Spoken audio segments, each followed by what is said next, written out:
It was an ordinary morning at the São Paulo Municipal Zoo when Maria Aparecida, a 73-year-old woman, decided to do something she hadn't done in a long time: leave home alone.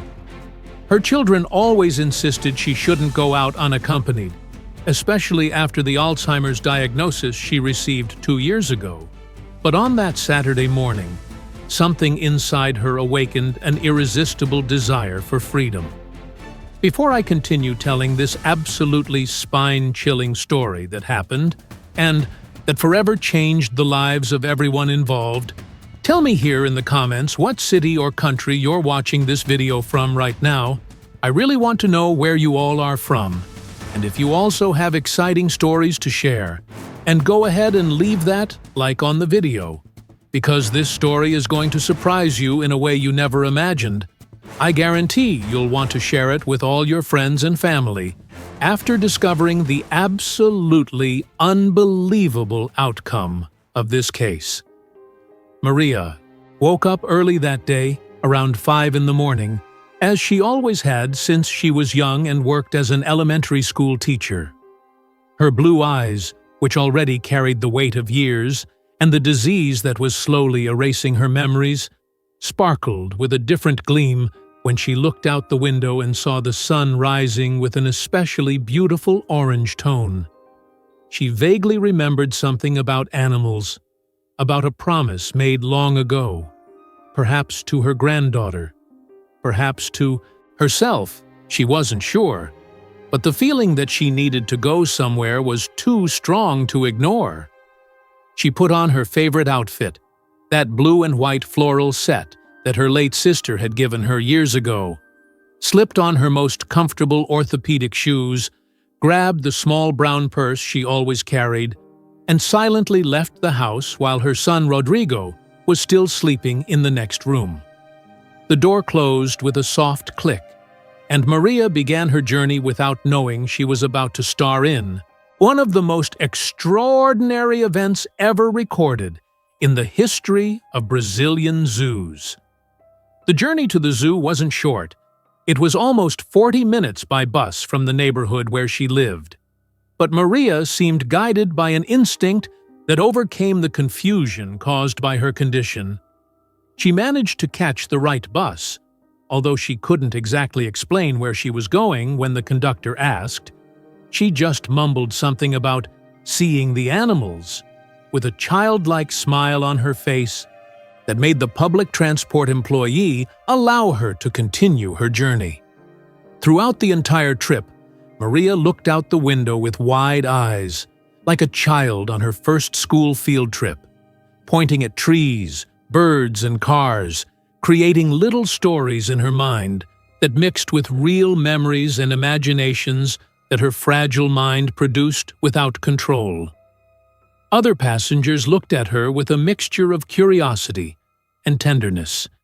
That friendly elderly lady with neatly combed white hair who seemed to be living in her own particular world, oblivious to the worries and rush of modern life happening around her on that Saturday morning that was beginning busily in the state capital. When she finally got off the bus in front of the zoo gates, Maria felt a wave of joy take over her chest. The large trees, the sound of birds, the smell of nature mixed with the characteristic odor of animals, all of it awakened something deep in her memory, although she couldn't pinpoint exactly what. She paid for her entry with the crumpled bills she had in her purse, and the ticket office attendant, a young man named Felipe who had just started his shift, didn't notice anything strange about the elderly woman entering the zoo alone that still empty morning of visitors. If he had paid more attention, he might have asked if she was accompanied, if someone was waiting for her. But the flow of people was starting to increase, and he needed to quickly serve the line forming behind Maria.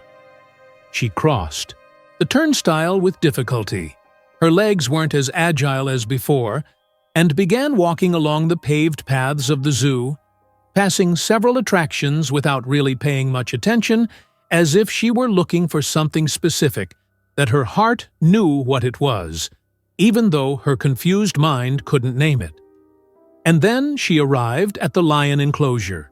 It was a recently renovated area, with reinforced glass on one side so visitors could observe the animals up close, and on the other side, an outdoor area surrounded by high concrete walls and a deep moat that theoretically would make any escape or unauthorized entry impossible. Theoretically. Maria stopped in front of the glass, and her eyes fixed on a magnificent male lion resting on a large rock under the shade of an artificial tree. The animal was immense. Its golden mane shone under the sun's rays that were beginning to grow stronger, and there was something in its gaze, even from a distance, that captured the elderly woman's attention. She pressed her wrinkled hand against the glass, and for a moment, for just a brief second, the lion raised its majestic head and looked directly at her, as if it could sense her presence through the transparent barrier separating them. Maria smiled, a genuine and pure smile, and murmured something inaudible, perhaps the name of someone she loved, perhaps just a sound of admiration for the wild beauty before her eyes. But then, something changed in Maria. Her expression became confused. She looked around as if she didn't recognize where she was, and panic began to take over her previously serene eyes. That's how Alzheimer's works, in unpredictable waves that rise and fall without warning, taking a person from a moment of lucidity to another of complete disorientation in a matter of seconds. Maria began to walk quickly, without direction, her heart racing, her body entering that flight mode that doctors call wandering, when dementia patients simply start walking, aimlessly, guided only by the primitive instinct to find something familiar, a known face, a safe place.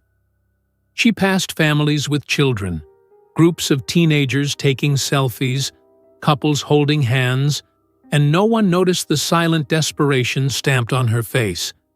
Everyone was too busy with their own worlds, their own experiences, to notice the elderly lady who was clearly lost and frightened. Maria found a passage, a side door that was normally locked, but that morning, due to an unforgivable failure in the zoo's security routine, had been left only slightly closed by an employee named Carlos, who had been called urgently to help with a sick monkey in another sector. The door had a sign that read, "Authorized personnel only," in large red letters, but Maria, in her state of confusion, couldn't process the meaning of those words. She pushed the door, and it opened with surprising ease, revealing a narrow corridor that led to the back of the animal enclosures. The smell was stronger, there, more wild, more real, a mixture of hay, earth, urine, and something primal that would have made any person in full cognitive capacity turn back immediately.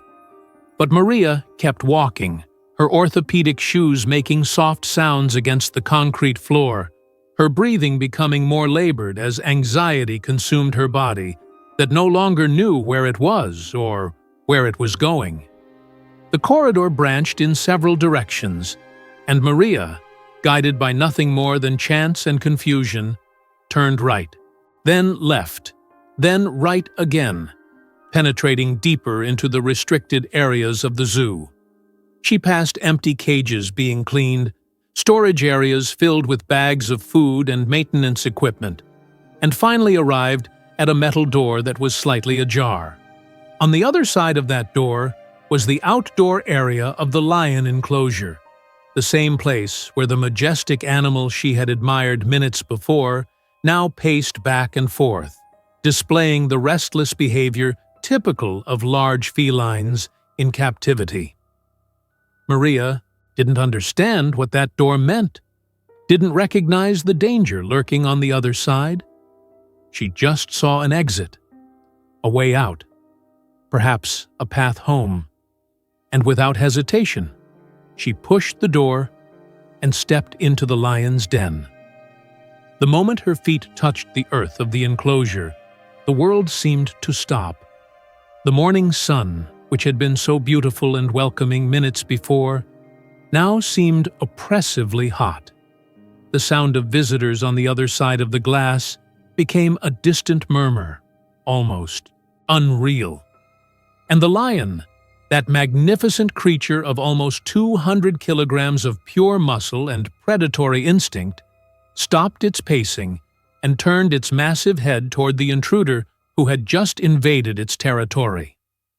For a moment that seemed to stretch into eternity, woman and beast simply stared at each other, separated by about 20 meters of dusty ground. Two beings from completely different worlds, brought together by an improbable and terrifying coincidence that should never have happened. What happened next is something that still makes zoologists, animal behaviorists, and everyone who witnessed the scene debate and wonder. The lion, whose name was Simba, a somewhat ironic name for such an imposing creature, began to walk slowly toward Maria.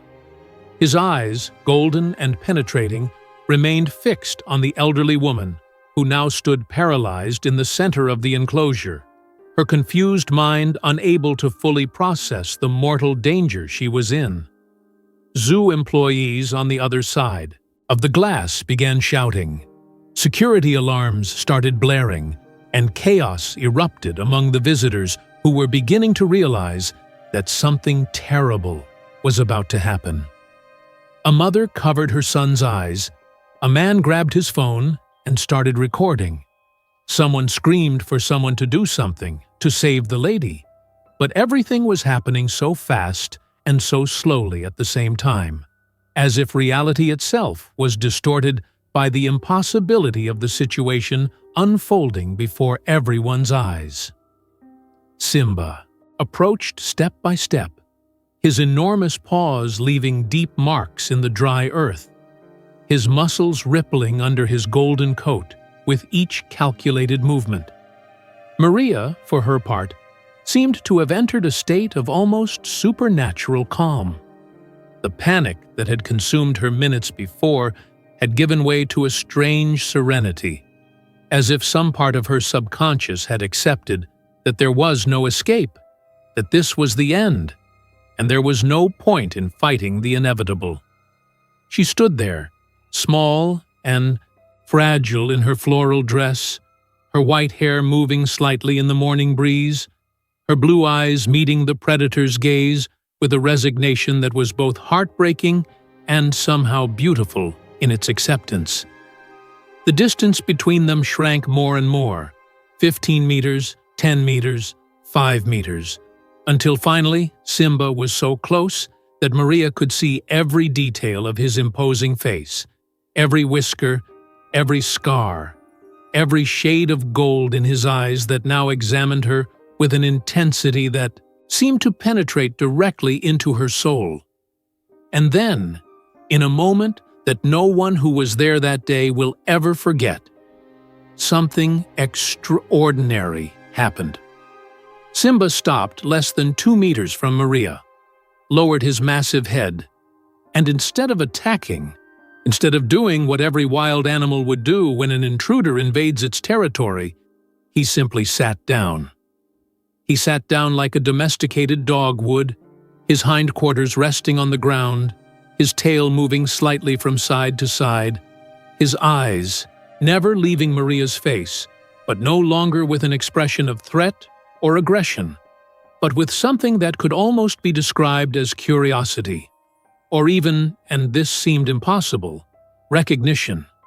Maria, acting on an instinct that came from somewhere deeper than her failing memory, deeper than logic or fear, slowly extended her trembling hand and placed it on top of the lion's massive head. If you're finding this story as incredible as I am, don't forget to hit that subscribe button, because you definitely don't want to miss the other amazing stories I share on this channel. And keep watching, because what happens next is even more unbelievable. The contact between Maria's wrinkled hand and Simba's fur created a moment of such profound stillness that even the screaming visitors on the other side of the glass fell silent. Maria began to stroke the lion's head gently, her fingers running through his thick mane, and Simba, that creature that was supposed to be wild and dangerous, closed his eyes and made a sound that was something between a purr and a low growl, a sound of contentment that big cats make when they feel safe and at peace. It was as if time had stopped, as if the entire universe had paused to witness that impossible connection between a fragile elderly woman with Alzheimer's and one of nature's most fearsome predators. Tears began to stream down the faces of many witnesses. Zoo employees stood with their mouths open in disbelief, and the man who was recording the scene with his phone had to steady his shaking hands to keep the image in focus. Dr. Roberto Almeida, the zoo's chief veterinarian who had been urgently called to the scene, arrived running with a tranquilizer rifle in hand, ready to sedate Simba before tragedy could occur.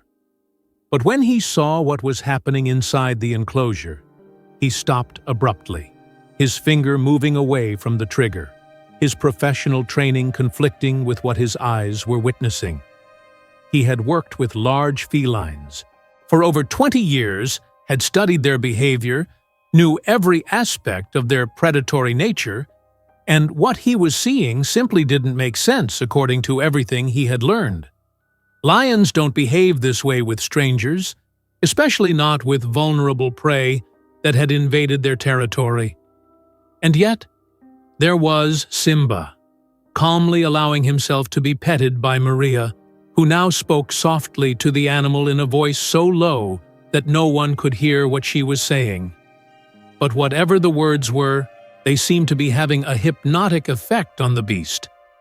Minutes passed, 5, 10, 15, and the surreal scene continued.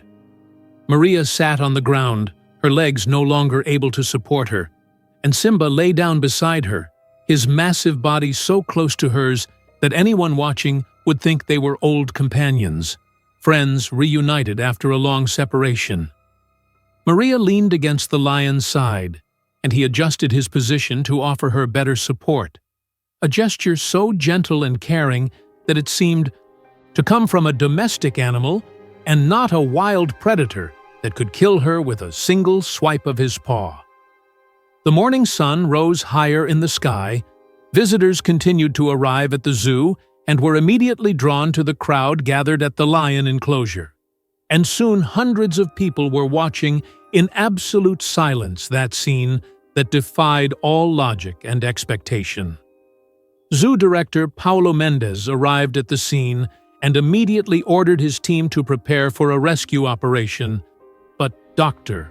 Almeida stopped him with a hand on his arm. "Wait," the veterinarian said, his eyes never leaving Maria and Simba.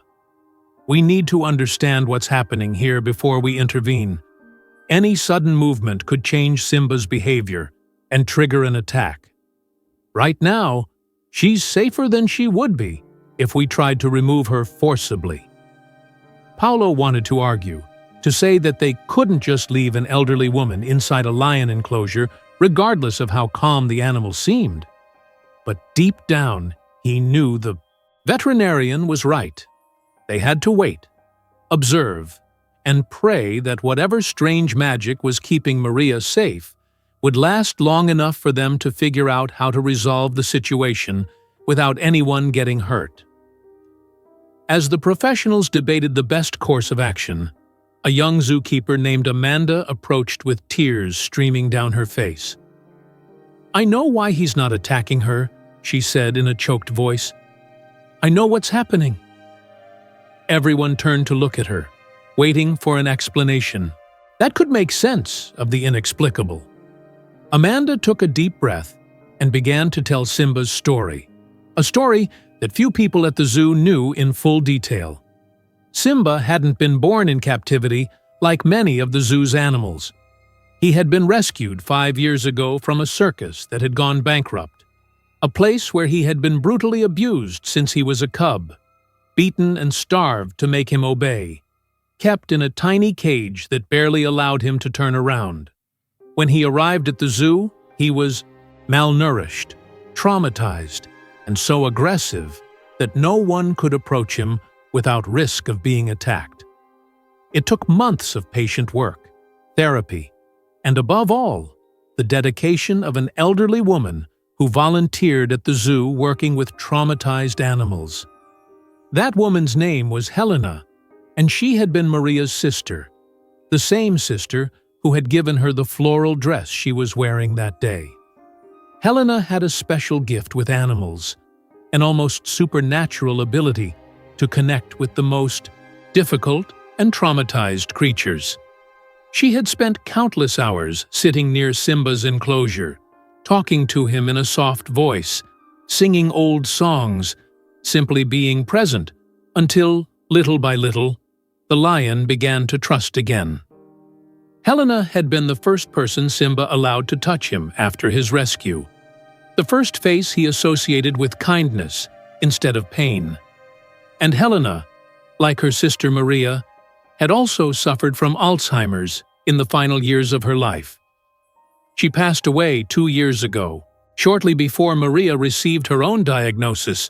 But before she died, she used to bring Maria with her to the zoo to show her the animals she worked with, especially Simba, who had become her special project, her pride and joy. Maria probably doesn't remember consciously, Amanda explained, wiping tears from her face. But something inside her, some deep memory that the Alzheimer's hasn't completely erased, brought her here today. And Simba, he recognizes something in her. Maybe her scent, maybe the way she moves or speaks, maybe some genetic similarity to Helena. Animals have senses we don't fully understand. He knows. Somehow he knows she's connected to the person who saved him, who gave him back the ability to trust. The revelation fell on the group like a ray of divine light, suddenly making everything make sense, transforming what seemed like an inexplicable miracle into something that, while still extraordinary, had roots in a very real and very beautiful story of connection, love, and memory that transcended even the deterioration of the human mind. With this new understanding, Dr. Almeida made a decision. Instead of attempting a forced and potentially dangerous rescue, they would try something different. He asked Amanda to enter the restricted area, to approach the enclosure slowly and carefully, and to speak to Maria using a voice and words that might reach that deep place where her remaining memories of her sister and the zoo resided. Amanda was terrified, her hands were shaking, and her heart was pounding in her chest, but she understood the importance of what they were trying to do. She opened the metal door that Maria had crossed earlier, the same door that should never have been left unlocked, and began walking slowly toward the woman and the lion who remained peacefully together in the center of the enclosure. Simba's head lifted immediately, his eyes fixing on this new potential threat, a low warning growl emerging from his chest that made Amanda's blood freeze in her veins. But Maria, reacting to the sound, placed her hand on the lion's head again and murmured something. And incredibly, Simba relaxed, although he continued watching Amanda with suspicious eyes. Amanda continued walking slowly, each step an act of faith and courage, until she was close enough to speak to Maria in a voice she tried to keep calm and gentle. "Maria," she said softly, "my name is Amanda. I work here at the zoo, just like your sister Helena used to. She talked about you all the time, you know. She said you had the most beautiful blue eyes she'd ever seen, just like the eyes of your mother, who you both loved so much." Maria turned her face toward Amanda, and for a moment, a brief and precious moment, there seemed to be recognition in her clouded eyes. "Helena," she murmured in a weak voice, Is Helena here? I need to find Helena. She told me to meet her here, to see the big cat, the one she saved. Where is she? Amanda's heart broke into 1,000 pieces hearing those words, but she kept her composure. Helena is waiting for you, Maria, but not here. She wants you to come with me, to come home. She asked me to take care of you and Simba, to make sure you're both safe. Can you do that for Helena? Can you come with me? It was a lie, a necessary lie, the kind of therapeutic lie that caregivers of Alzheimer's patients sometimes have to tell to avoid greater distress, and, in this case, to save a life. Maria seemed to consider the words, her hand still resting on Simba's head, and the lion, as if understanding that something was changing, made that purring sound again and gently rubbed his massive head against Maria's side. It was a farewell, a goodbye between two souls who had shared a moment of unexpected connection in a world that usually makes no room for such miracles. Maria slowly stood up, her legs shaky but determined, and began walking toward Amanda, each step taking her away from the lion who watched her go with those golden eyes that now seemed almost sad. When Maria was close enough, Amanda extended her hand, and Maria took it, allowing herself to be guided toward the metal door, toward safety, toward a world that made sense again, even though her own mind rarely did. The moment Maria and Amanda crossed the threshold and the door closed behind them, the spell seemed to break. Simba stood up, shook his massive mane, and let out a roar so loud and so powerful that it reverberated through the entire zoo, a sound that was somehow both a lamentation and a celebration, a goodbye and a greeting, a recognition that something special had happened and now was over. Visitors who had been holding their breath for what seemed like hours finally exhaled. Some burst into tears, others into applause. Many simply stood in stunned silence trying to process what they had just witnessed. The video recorded by the man with the phone would go viral within hours, reaching millions of views around the world, making Maria and Simba instant celebrities. But neither of them would ever fully understand the magnitude of what had happened that day. Maria was immediately taken to the zoo's medical facility, where paramedics checked her vital signs and found her miraculously uninjured, except for some dust on her clothes and a small scratch on her hand that might have come from petting Simba's rough fur. Her son Rodrigo arrived minutes later, summoned by a frantic call from zoo security, his face a mask of relief and terror as he hugged his mother tightly, tears streaming down his face as he repeated over and over, "Thank God, thank God, thank God." Maria seemed confused about why everyone was so upset. She didn't remember entering the lion enclosure, didn't remember the danger she had been in. Her last clear memory was of watching the beautiful sunrise from her bedroom window, and everything after that was just fog and fragments, the way most of her days were now. In the days and weeks that followed, the story of Maria and Simba became a global phenomenon. News outlets from dozens of countries covered the incident, experts debated the meaning and science behind what had happened, psychologists and neurologists wrote articles about the persistence of deep emotional memory in Alzheimer's patients. Animal behaviorists discussed the extraordinary empathy and intelligence of large felines, and philosophers pondered the mysterious connections that sometimes form between humans and animals that transcend logical explanation.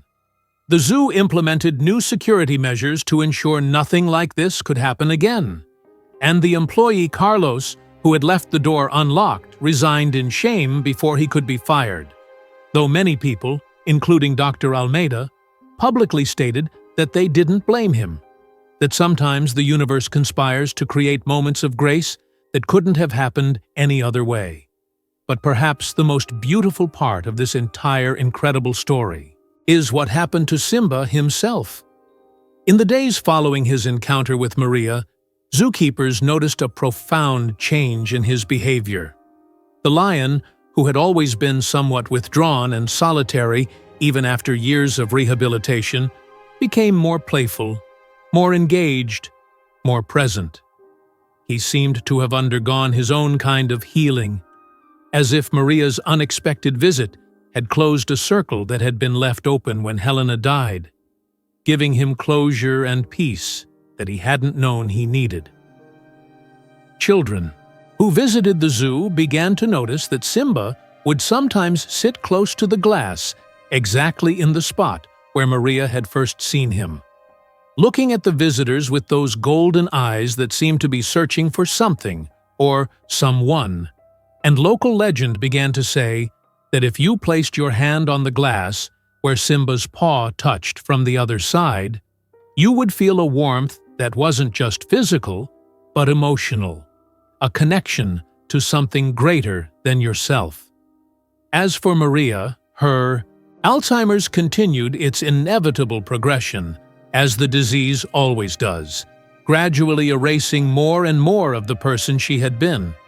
But Rodrigo made sure to take her back to the zoo regularly, always accompanied, always supervised, and something remarkable would happen every time they approached Simba's enclosure.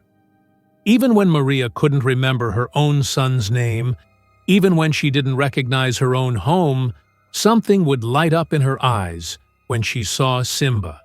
She would smile, that pure, childlike smile, and wave at the lion, and Simba would stand up from wherever he was resting and walk to the glass, pressing his massive head against it as close to where Maria stood as possible. And they would stay like that, woman and beast, separated by the glass, but connected by something deeper than memory, deeper than consciousness, something primal and beautiful, and impossible to fully explain. Scientists who studied the case concluded that what had saved Maria that day was a complex combination of factors: Simba's previous positive conditioning with Helena, the specific pheromones or scents Maria carried that reminded him of her sister, the calm and non-threatening way Maria had approached, due to her confused state, lacking the fear that might have triggered a predatory response, and perhaps most importantly, the deep mystery of consciousness and connection that sometimes bridges the gap between species in ways we don't yet understand.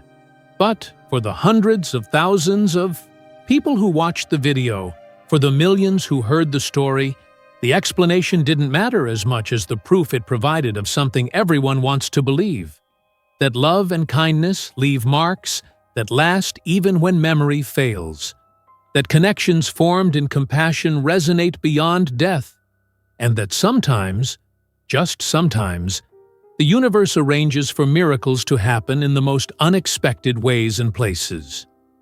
Before I finish this absolutely incredible story, I want you to do something for me. If this story moved you, if it made you think about your own loved ones who might be struggling with Alzheimer's or dementia, if it reminded you of the unexpected grace that sometimes enters our lives, I want you to leave a comment sharing your own experience or just telling me what this story meant to you.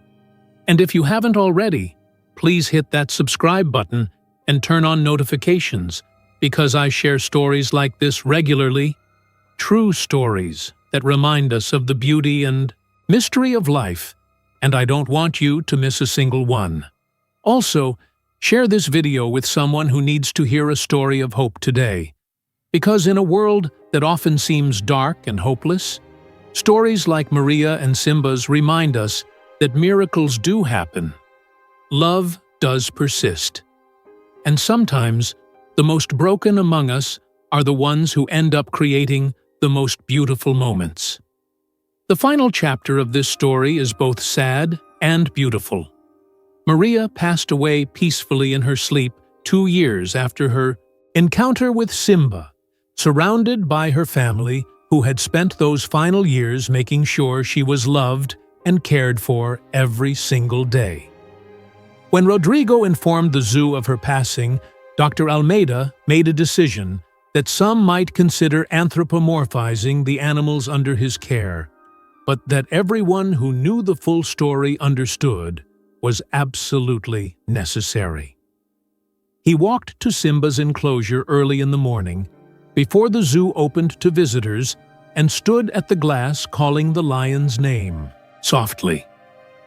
Simba approached, and Dr. Almeida placed his hand on the glass and spoke to the lion as if he could understand every word, which perhaps, in some deep way, he could. "She's gone, Simba," he said softly, tears in his eyes. "Maria is gone, but she's with Helena now, wherever they are, and they're both watching over you, both grateful for what you did, both proud of the magnificent creature you've become."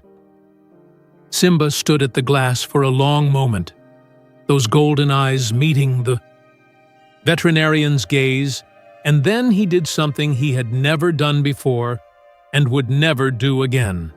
He placed his massive paw against the glass exactly where Dr. Almeida's hand rested on the other side, holding that position for several seconds before turning and walking slowly back to the rock under the artificial tree, the same place where Maria had first seen him all those years ago.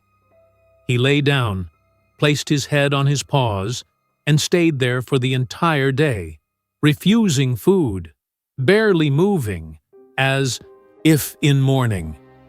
The zookeepers left him alone, understanding that grief is not just a human emotion, that loss is felt across species, and that Simba needed time to process the departure of someone who had touched his life in ways most humans never would. This story, this absolutely true and verified story that happened in São Paulo, but could have happened anywhere in the world, reminds us of several profound truths. It reminds us that people with Alzheimer's are still people, still capable of creating meaningful connections even when their minds are failing them. It reminds us that animals are far more emotionally intelligent and empathetic than we often give them credit for.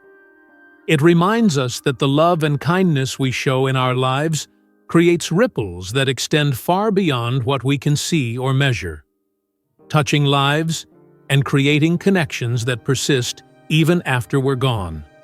And most importantly, it reminds us that in a world that can seem random and cruel, there are still moments of grace, still instances of unexpected beauty, still miracles waiting to happen if we remain open to the possibility of wonder. So I leave you with this final thought. Maria walked into a lion's den and walked out unharmed not because of luck or chance, but because years earlier her sister had shown kindness to a traumatized animal, had invested time and love in healing a broken spirit, had demonstrated that compassion and patience can transform even the most damaged among us into beings capable of extraordinary gentleness. What are you doing today that might create ripples of kindness that will protect and save someone years from now? What small act of compassion are you performing that might grow into something miraculous down the road?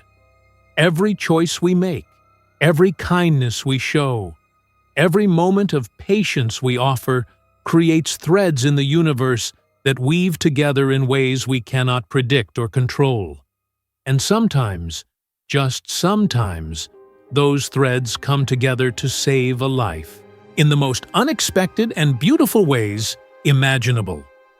Don't forget to leave that like, hit the subscribe button, share this video with everyone you know, and tell me in the comments what city or country you're watching from and how this story affected you.